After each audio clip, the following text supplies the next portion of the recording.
ایک وقت تھا جب ہزاروں سال پہلے نمرود نام کا ایک بادشاہ تھا جو پوری دنیا پر حکومت کرتا تھا۔ وہ کلدیون قبیلے کا رولر تھا۔ شروع میں لوگ اسے ایک عادل اور سچا انسان کہتے تھے۔ اس کے لوگ ستاروں اور بتوں کی پوجا کرتے تھے۔ اس نے اپنی فوجیں جمع کی اور ایک ٹاور بنوایا اور اس پر کھڑے ہو کے آسمان کی طرف تیر چلائے۔ تیر خون میں تر ہو کے واپس آئے۔ سوال یہ ہے کہ خون کہاں سے آیا اور اللہ تعالیٰ نے نمرود کو اس غمان میں کیوں چھوڑ دیا کہ اس نے آسمان کے خدا کو زخمی کر دیا ہے۔ اس نے ایک بڑا اور طاقتور ایمپائر بنایا جو جنوب سے شمال تک پھیلا ہوا تھا۔ جب اسے اور زیادہ طاقت اور کنٹرول ملا، نمرود نے اپنے سٹیچوز بنائے اور خود کو خدا کہنے لگا۔ اس نے اپنے لوگوں سے کہا کہ وہ اس کی پوجا کریں۔ قرآن میں نمرود کا نام سیدھا نہیں لیا گیا، لیکن بہت سے لوگ مانتے ہیں کہ سورہ البقرہ میں اسی کا ذکر ہے، کیونکہ اللہ سبحانہ و تعالیٰ نے اسے طاقت اور حکومت دی تھی، لیکن وہ گھمنڈ میں ڈوب گیا اور نبی ابراہیم علیہ السلام سے جھگڑا کیا۔ بہت سے اسلامی عالموں کا یہ ماننا ہے کہ یہ شخص نمرود ہی تھا اور وہ بیبیلون اور پوری زمین کا سب سے ظالم اور کھونکھار حکمران بن گیا۔ نمرود دنیا کا پہلا شخص تھا جس نے کہا کہ میں خدا ہوں۔ اس ظالم شخص نے بیبیلون شہر بنایا اور لوگوں کو تکلیف دینا شروع کیا۔ تاریخی منبع کہتے ہیں کہ نمرود نوح علیہ السلام کے فرزند حام کی نسل سے تھا۔ وہ حام کا نواسا اور کش کا بیٹا تھا۔ مانا جاتا ہے کہ حام کے خاندان سے آنے والے لوگ تاریخ کے شروع میں سب سے زیادہ جنگجو اور سخت حکمران تھے۔ انہوں نے انسانی تقدیر پر قابو پانے کی کوشش کی اور بڑے بڑے کنگڈمز بنائے۔ کوئی کہتے ہیں کہ انہوں نے مصر، لیبیا، عربیہ اور ہندوستان جیسے ملکوں کی بنیاد بھی رکھی۔ نمرود تاریخ میں ایک بہت طاقتور شخص تھا اور دنیا کا پہلا اور سب سے بڑا بادشاہ کہلایا۔ اس نے اناطولیہ کے جنوبی حصے جو کہ میسوپوٹامیہ کا شمالی علاقہ ہے وہاں تک فوج کشی کی اور بہت سے ملکوں کو ہرا دیا۔ منبع کہتے ہیں کہ اس نے نبی ابراہیم علیہ السلام کو آگ میں ڈالا اور لوگوں کو اللہ کے خلاف بغاوت پر ابھارا۔ پرانے عہد نامے میں نمرود کو ایک چالاک نجومی، بت پرست، شہر بنانے والا اور ظالم حکمران کہا گیا جس نے معصوم بچوں کو قتل کیا اور جنگلی جانوروں پر قابو رکھا۔ یہ بھی کہا جاتا ہے کہ اس کے سماج میں اسے اور اس کی بیوی کو خدائی مقام دیا گیا اور ان کی پوجا بھی کی جاتی تھی۔ نمرود نے خود کو خدا کہلانے کے بعد ایک بڑا مندر بنایا جو بتوں سے بھرا ہوا تھا۔ اس کی حکومت تقریباً 400 سال تک چلی۔ قرآن میں ایسی 91 آیت ہے جو ابراہیم علیہ السلام اور نمرود کے درمیان جھگڑے سے متعلق ہے۔ اس کے علاوہ اور بھی آیتیں ہیں جو سزا اور اس آگ کا ذکر کرتی ہیں جس میں ابراہیم علیہ السلام کو ڈالا گیا، جو نمرود سے منسوب ہے۔ نمرود کے سماج میں بت نہ صرف پوجے جاتے تھے بلکہ لوگ یہ مانتے تھے کہ وہ کھا سکتے ہیں، پی سکتے ہیں اور بول بھی سکتے ہیں۔ لوگ ان سے کھانا، شفا اور معافی مانگتے تھے۔ ان کا خیال تھا کہ بت زندگی اور موت دے سکتے ہیں اور ہر چیز پر ان کا قابو ہے۔ لوگوں کا آخرت پر کوئی یقین نہیں تھا۔ بتوں کے ساتھ ساتھ وہ ستاروں اور سیاروں کی بھی پوجا کرتے تھے اور سورج کو سب سے طاقتور مانتے تھے۔ لوگ بہت سے بت رکھتے تھے، ان کی حفاظت کرتے اور یہ ثابت کرنے کی کوشش کرتے کہ یہ بت سب سے بہتر ہے۔ مندر جہاں بت رکھے جاتے تھے وہاں لوگوں کے معاملات کا فیصلہ بھی ہوتا تھا۔ جو کوئی ان کے عقیدوں یا روایتوں کو نہ مانتا اسے سزا دی جاتی تھی، کبھی پتھر مار کر، کبھی جلا وطن کر کے یا کبھی آگ میں پھینک کر۔ یہ سماج دوسروں کے عقیدوں کو سیریس نہیں لیتا تھا بلکہ انہیں خطرناک سمجھتا تھا۔ ایک دن نمرود نے ایک بہت واضح خواب دیکھا۔ دن کے وقت اس نے خواب میں ایک چمکتی روشنی دیکھی جو آسمان سے اتری، جو سورج اور چاند سے بھی زیادہ چمک رہی تھی۔ نمرود پسینے میں ڈوب گیا اور پریشان ہو کر اٹھا۔ اس نے اپنے بھروسے مند فلگروں سے خواب کی تعبیر پوچھی۔ انہوں نے بتایا کہ اس کے ملک میں جلد ہی ایک لڑکا پیدا ہوگا جو لوگوں کا مذہب بدل دے گا اور آخر میں نمرود کو قتل کر دے گا۔ یہ سن کر ظالم بادشاہ نے فوراً حکم دیا کہ سب نئے پیدا ہونے والے لڑکوں کو قتل کر دیا جائے۔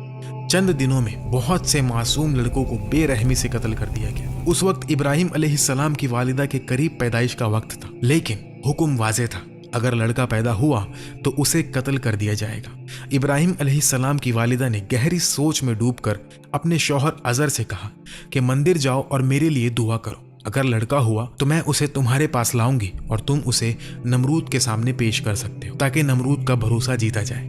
یہ صرف ایک چال تھی۔ جب عزر گیا تو والدہ نے ابراہیم علیہ السلام کو جنم دیا اور چپکے سے انہیں ایک غار میں چھپا دیا۔ جب عزر واپس آئے تو انہوں نے کہا کہ بچہ مرا پیدا ہوا۔ جب بھی عزر گھر سے باہر ہوتے والدہ غار جاتی اور دیکھتی کہ ابراہیم علیہ السلام اپنی انگلیوں سے دودھ اور شہد پی رہے تھے جو جبرائیل علیہ السلام ان کے لیے بنا رہے تھے۔ ابراہیم علیہ السلام نے اپنا بچپن غار میں گزارا۔ جب وہ جوان ہوئے تو انہوں نے اللہ کی وحدانیت کا پیغام پھیلانا شروع کیا۔ वक्त गुजरता गया और नमरूद अपना ख्वाब भूल गया। इब्राहिम अलैहिस्सलाम गार से बाहर आए। आखिर में अजर को पता चला कि उनका बेटा जिंदा है। इस्लामी मनबा कहते हैं कि इब्राहिम अलैहिस्सलाम दरमियानी कद, हेजल आंखों, मेहरबान, खूबसूरत चेहरे के मालिक थे। कहा जाता है कि वो नबी मोहम्मद सल्लल्लाहु अलैहि वसल्लम से बहुत मिलते जुलते थे। जब इब्राहिम अलैहिस्सलाम बड़े हुए तो उन्हें अपने वालिद के बनाए बुतों से तकलीफ होने लगी। अजर मानते थे कि ये बुत खुदा हैं, लेकिन इब्राहिम अलैहिस्सलाम ने शुरू से ही इस सोच को रद्द किया। एक रात इब्राहिम अलैहिस्सलाम को नींद ना आई तो वो घर से बाहर निकलकर उस पहाड़ पर गए जहां वो अक्सर जाते थे, बिल्कुल नबी मोहम्मद सल्लल्लाहु अलैहि वसल्लम की तरह, जो रात को गार में रहते थे। उस रात आसमान बिल्कुल साफ था। इब्राहिम अलैहिस्सलाम ने सितारों और सैयारों को देखा जिनकी लोग पूजा करते थे, और इससे वो बहुत उदास हुए। सुबह होने पर वो अपने वालिद से कहने के लिए तैयार थे कि वो इन चीजों की पूजा करने वालों के बारे में क्या सोचते हैं। कुरान में अल्लाह बताते हैं, और वो वक्त भी याद करने के लायक है जब इब्राहिम ने अपने बाप आजर से कहा था, तुम क्या बुतों को माबूद बनाते हो? मैं देखता हूँ कि तुम और तुम्हारी कौम खुली गुमराही में हो। इस गुफ्तगू के बाद इब्राहिम अलैहिस्सलाम ने अपनी कौम से बहस शुरू की। उनकी कौम चांद, ज़ोहरा, सूरज और 7 दूसरे सैयारों की पूजा करती थी। उन्हें समझाने के लिए इब्राहिम अलैहिस्सलाम ने वाज़ेह और मकूल दलाइल दी। कुरान में एक मिसाल यूं बयान की गई, यानी जब रात ने उनको पर्दाए तारीकी से ढांप लिया तो आसमान में एक सितारा नजर पड़ा। कहने लगे ये मेरा परवरदिगार है। जब वो गायब हो गया तो कहने लगे कि मुझे गायब हो जाने वाले तो पसंद नहीं। फिर जब चांद को देखा कि चमक रहा है तो कहने लगे ये मेरा परवरदिगार है। लेकिन जब वो भी छुप गया तो बोल उठे कि अगर मेरा परवरदिगार मुझे सीधा रास्ता नहीं दिखाएगा तो मैं उन लोगों में हो जाऊंगा जो भटक रहे हैं। इस बहस में इब्राहिम अलैहिस्सलाम ने अपनी कौम को बताया कि आसमान की ये चीजें खुदा नहीं हो सकती, क्योंकि वो दिखाई देती हैं और गायब हो जाती हैं और उनकी जगह दूसरी चीजें ले लेती है। एक असली खुदा कभी गायब नहीं होता या अपनी जगह नहीं छोड़ता। इब्राहिम अलैहिस्सलाम अपनी कौम को अल्लाह सुब्हानहू व तआला की वहदानियत और उसी की इबादत की तरफ ले जाने की पूरी कोशिश कर रहे थे। नमरूद चाहता था कि इस जमीन के सब लोग उसके सामने झुकें, और उसने अपने लोगों के साथ बहुत बुरा बर्ताव किया। इसी वक्त अल्लाह ने इब्राहिम अलैहिस्सलाम को नबी बनाकर भेजा ताकि वो जालिम नमरूद और उसकी कौम को अल्लाह के अहकाम सिखाए। इब्राहिम अलैहिस्सलाम ने पहले इस तरक्की याफ्ता समाज को मकूल और दलील के साथ समझाना चाहा। वो चाहते थे कि लोग अपने झूठे खुदाओं पर शक करें, लेकिन सच बोलने की कीमत चुकानी पड़ी। सच बोलना हमेशा मुश्किल रहा है। उनके सच्चे अल्फाज की वजह से लोगों ने उनके लिए अपने दरवाजे बंद कर दिए और उन्हें गद्दार कहा। ये जवान शख्स जो बेजान बुतों की पूजा पर सवाल उठाते थे, जो ना देख सकते थे ना सुन सकते थे, उनका पहला सामना अपने वालिद के गुस्से से हुआ। अजर ने उन्हें कत्ल करने की धमकी दी। जवाब में इब्राहिम अलैहिस्सलाम ने सब्र और इज्जत से कहा कि वो अपने वालिद के लिए माफ़ी की दुआ करेंगे और बुत परस्ती से दूर रहेंगे। वो नहीं चाहते थे कि उनके वालिद हमेशा के लिए आग में जले। आखिर में अल्लाह के यकीन के साथ इब्राहिम अलैहिस्सलाम को अपने वालिद का घर छोड़ना पड़ा। जब इब्राहिम अलैहिस्सलाम ने अपने वालिद का घर छोड़ा और अकेले हो गए, तब भी उन्होंने अपनी कौम को चेतावनी देना नहीं छोड़ा। वो उन्हें अल्लाह की खूबसूरती, ताकत, हिकमत और वहदानियत के बारे में समझाना चाहते थे, लेकिन लोग बुतों की पूजा करते रहे। इब्राहिम अलैहिस्सलाम ने हार नहीं मानी और एक खास प्लान बनाया। काल्दियन कबीला साल में एक बार एक त्योहार के लिए शहर छोड़कर जाता था। इब्राहिम अलैहिस्सलाम ने इस बड़े इवेंट का इंतजार किया ताकि वो मंदिर जा सके बिना किसी के देखे। मंदिर में सोने, तांबे और लकड़ी के बुत थे। जब गलियां खाली हो गई, इब्राहिम अलैहिस्सलाम एक तेज कुल्हाड़ी लेकर मंदिर में दाखिल हुए। उन्होंने पत्थर और लकड़ी के बुतों और उनके सामने रखे खाने को देखा और बुतों से कहा, क्या तुम अपने सामने रखा खाना नहीं खाते? तुम्हें क्या हुआ कि तुम बोलते नहीं? बिना किसी डर के उन्होंने कुल्हाड़ी उठाई और झूठे खुदाओं को तोड़ना शुरू किया जो उनकी कौम पूजती थी। उन्होंने सबको तोड़ दिया सिवाय सबसे बड़े बुत के, और कुल्हाड़ी उसके गले में लटका दी। जब लोग त्योहार से शाम को वापस आए तो वो अपने खुदाओं के टुकड़े मंदिर में बिखरे देखकर हैरान रह गए। उन्होंने सोचना शुरू किया कि ये किसने किया। आखिर में उन्हें इब्राहिम अलैहिस्सलाम पर शक हुआ, जो हमेशा अल्लाह की इबादत का बुलावा देते थे। वो उनके पास गए और पूछा, क्या ये तुमने किया? इब्राहिम अलैहिस्सलाम ने जवाब दिया, शायद बड़ा बुत नहीं चाहता था कि कोई दूसरों की पूजा करे। शायद उसे गुस्सा आया और उसने कुल्हाड़ी से उन्हें तोड़ दिया। तुम खुद उससे पूछ सकते हो शायद वो तुम्हें बताए कि क्या हुआ। बुत परस्तों ने कहा, मगर बुत तो बोल नहीं सकते। इब्राहिम अलैहिस्सलाम ने कहा, अगर वो बोल भी नहीं सकते और अपनी हिफाजत नहीं कर सकते तो वो तुम्हारी हिफाजत कैसे करेंगे? क्या तुम अब भी नहीं समझते? नबी इब्राहिम अलैहिस्सलाम ने वाज़े और मकूल दलाइल से उन्हें हरा दिया, यहाँ तक कि कौम के रहनुमा और दीनी आलिमों के पास कोई जवाब नहीं था। लेकिन उनके घमंड ने उन्हें गलती कबूल करने से रोका। इसके बजाय उन्होंने अपनी ताकत का इस्तेमाल किया और इब्राहिम अलैहिस्सलाम को गिरफ्तार कर लिया, उन्हें जंजीरों में बांधा और नमरूद के वापस आने का इंतजार किया। जब वो वापस आया तो रहनुमाओं ने उसे एक जवान शख्स इब्राहिम अलैहिस्सलाम के बारे में बताया, जिसने बुत परस्ती से इनकार किया और उनके खुदाओं को तोड़ दिया। नमरूद ने इब्राहिम अलैहिस्सलाम को बुलाया और पहले उन्हें समझाना चाहा, लेकिन जब वो नाकाम रहा तो बहुत गुस्से में आ गया। कुरान उनकी मुलाकात और बहस के बारे में बताता है, भला तुमने उस शख्स को नहीं देखा जो उस गुरूर के सबब से कि अल्लाह ने उसको सल्तनत बख्शी थी, इब्राहिम से अपने परवरदिगार के बारे में झगड़ने लगा। जब इब्राहिम ने कहा, मेरा परवरदिगार तो वो है जो जिंदगी देता है और मौत देता है, वो बोला कि जिंदगी और मौत तो मैं भी दे सकता हूं। इब्राहिम ने कहा कि अल्लाह तो सूरज को मशरिक से निकालता है, आप उसे मगरिब से निकाल दीजिए। ये सुनकर वो काफिर हक्का बक्का रह गया और अल्लाह बेइंसाफों को हिदायत नहीं दिया करता। जब इब्राहिम अलैहिस्सलाम ने कहा, मेरा रब जिंदगी और मौत देता है, नमरूद गुस्से में आ गया। उसने अपने मशवरों को बुलाया ताकि इब्राहिम अलैहिस्सलाम के लिए सजा का फैसला किया जाए। एक ने, जिसका नाम हैनून था, कहा, इन्हें बड़ी आग में जलाओ। ये तजवीज मंजूर हुई और 1 महीने तक आग के लिए लकड़ी जमा की गई। जहालत और बेवकूफ़ी में लोग इस काम में खुशी खुशी शामिल हुए, कहते हुए कि ये शख्स हमारे खुदाओं के खिलाफ है। लकड़ी का एक पहाड़ जमा किया गया। जब आग जलाई गई तो उसकी लपटें आसमान तक उठी। आग इतनी गर्म थी कि परिंदे उसके करीब भी नहीं उड़ सकते थे। जब सब कुछ तैयार हुआ, लोग आग के गिर्द जमा हुए। इब्राहिम अलैहिस्सलाम को जंजीरों में बांध कर लाया गया। उनके हाथ और पांव बंधे हुए थे, लेकिन वो अल्लाह के दोस्त अल खलील थे। हालांकि वो एक खतरनाक हालात में थे। उनका दिल बिल्कुल सुकून में था, अल्लाह पर पूरा भरोसा और तस्लीम के साथ। उनके दिल में कोई डर या परेशानी नहीं थी। फरिश्तों ने अल्लाह से दुआ की।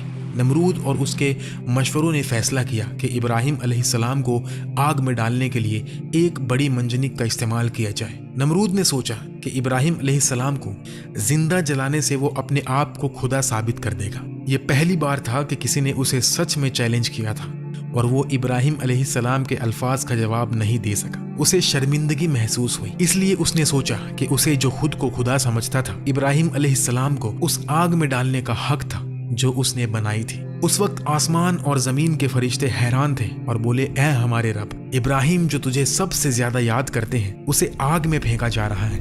वो तेरे नबी है जो तुझे कभी नहीं भूलते। हमें उनकी मदद करने की इजाजत दे। तब अल्लाह ने इजाजत दी। एक फरिश्ता इब्राहिम अलैहिस्सलाम के पास आया और कहा, हवा मेरे काबू में है, अगर आप चाहें तो मैं आग को उड़ा दूं। दूसरा फरिश्ता बोला, पानी मेरे काबू में है, अगर आप चाहें तो मैं पानी डालकर आग बुझा दूं। तीसरा फरिश्ता बोला, जमीन मेरे काबू में है, अगर आप चाहें तो मैं आग को जमीन में निगल दूं। लेकिन इब्राहिम अलैहिस्सलाम ने सबका जवाब दिया, दोस्त और उसके महबूब के दरमियान ना आओ। जो मेरा रब चाहे मैं उसे कबूल करता हूँ। अगर वो मुझे बचाए तो ये उसकी मेहरबानी है, अगर वो मुझे जला दे तो ये मेरी कमजोरियां की वजह से है। मैं सब्र करूंगा इंशाअल्लाह। जब उन्हें मंजनिक में रखा गया और आग में डालने वाले थे, इब्राहिम अलैहिस्सलाम ने कहा, अल्लाह हमारे लिए काफी है और वो सबसे बेहतर है जिस पर भरोसा किया जाए। जब इब्राहिम अलैहिस्सलाम आग में फेंके जाने वाले थे, जिब्रील अलैहिस्सलाम आए और पूछे, क्या आपकी कोई ख्वाहिश है? इब्राहिम अलैहिस्सलाम ने जवाब दिया, हाँ, एक दरख्वास्त है, लेकिन तुमसे नहीं। जिब्रील अलैहिस्सलाम हैरान हुए और पूछा, आप अल्लाह से क्यों नहीं मांगते कि वो आपको बचाए? इब्राहिम अलैहिस्सलाम ने कहा, वो मेरी हालात जानता है। जिसने आग को जलने की इजाज़त दी वो उसके हुक्म से ही जलती है।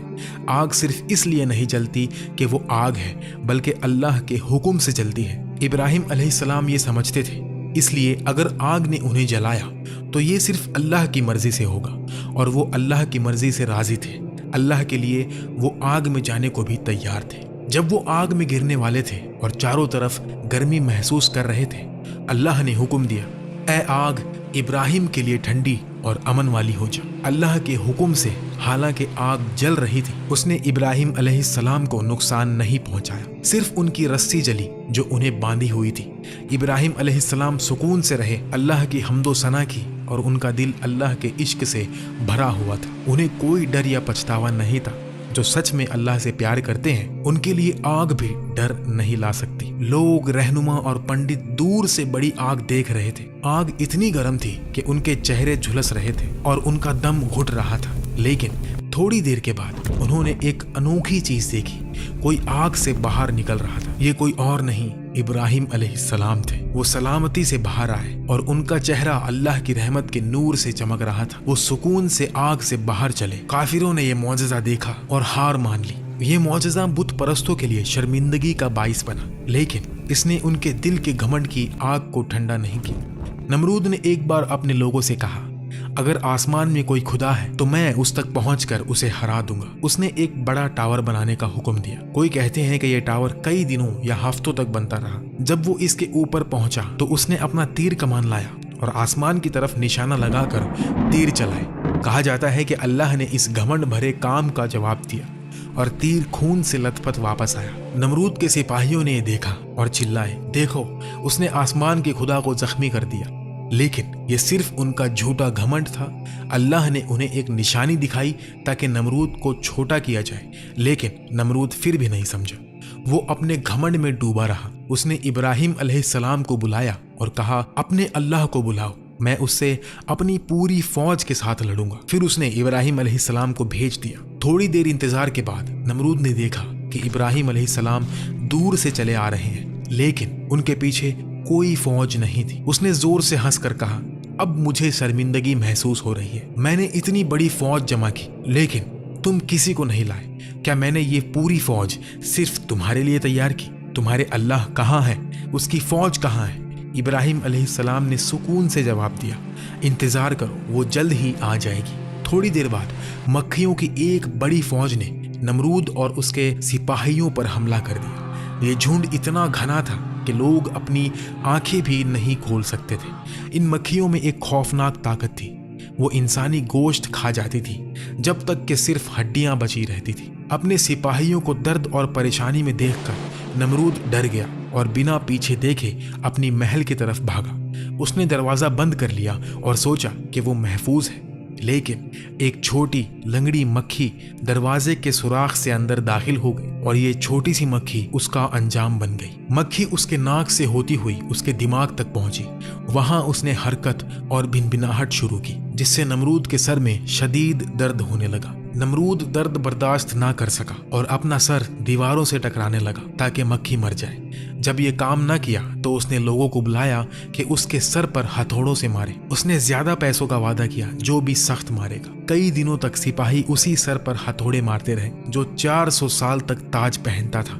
ہر بار نمرود کہتا کہ وہ اب بھی مکھی کی آواز سن رہا ہے اور وہ کہتا رہا کہ دوبارہ مارو۔ اللہ نے اس کا درد دن بدن بڑھایا، جب تک کہ ایک سپاہی نے اتنی زور سے اس کے سر پر ہتھوڑا مارا کہ وہ پھٹ گیا اور نمرود مر گیا۔ قرآن میں اللہ فرماتا ہے، ان لوگوں نے برا تو ان کا چاہا تھا مگر ہم نے انہی کو نقصان میں ڈال دیا۔ نمرود جو اپنی دنیاوی طاقت اور گھمنڈ میں مگن تھا، اور اس کی بدنصیب قوم سب مکھیوں کے ہاتھوں تباہ ہو گئی۔ ان کا خون چوس لیا گیا اور ان کے جسم ختم ہو گئے۔ یہ سب انسانیت کے لیے ایک واضح سبق ہے۔ نمرود کے ٹاور بنانے، آسمان میں تیر مارنے اور مکھیوں کے ہاتھوں مرنے کی باتیں قرآن یا صحیح حدیث سے ثابت نہیں۔ یہ کہانیاں یہودی، مسیحی اور قدیم میسوپوٹومیم روایتوں سے لی گئی ہے، جنہیں کچھ اسلامی مفسرین جیسے ابن کثیر اور قرطبی نے اپنی تفسیر میں شامل کیا۔ انہیں سمبولک سبق کے طور پر دیکھا جاتا ہے جو گھمنڈ اور اللہ کے خلاف بغاوت کے انجام کو دکھاتی ہے۔ قرآن میں نمرود کا نام صاف نہیں لیا گیا، لیکن سورہ البقرہ میں ایک شخص کا ذکر ہے جو ابراہیم علیہ السلام سے اللہ کے بارے میں جھگڑا کرتا ہے اور خود کو زندگی اور موت دینے والا کہتا ہے۔ مفسرین اس شخص کو نمرود سے جوڑتے ہیں۔ اس کے علاوہ سورہ الانبیاء میں ابراہیم علیہ السلام کو آگ میں ڈالنے کا واقعہ ہے، جہاں اللہ نے آگ کو ان کے لیے ٹھنڈی اور امن والی کر دی۔ یہ قرآن سے ثابت ہے۔ صحیح حدیث میں بھی ابراہیم علیہ السلام کے آگ کا واقعے کا ذکر ملتا ہے، جیسے صحیح بخاری और सही मुस्लिम में ये रिवायतें दीनी सबक सिखाती हैं कि घमंड का अंजाम जिल्लत है और अल्लाह की कुदरत सब पर गालिब है।